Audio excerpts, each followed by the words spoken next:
Good evening guys, welcome to my TikTok live.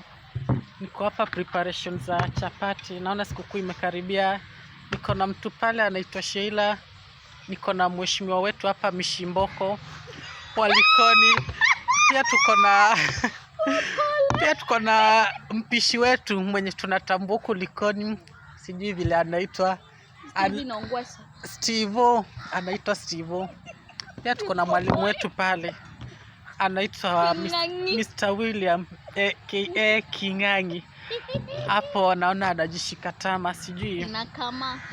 Na pia tuko na mwingine hapa Kamau we mwega.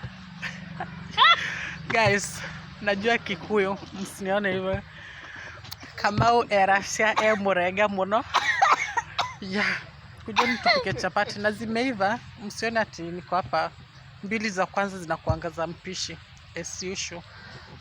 Kama we my fan ufanyangi hivyo, uko na ugonjwa uko na ugonjwa fulani, mbili za kwanza ukishapika zinakuanga zako za mpishi hata kama umeajiri.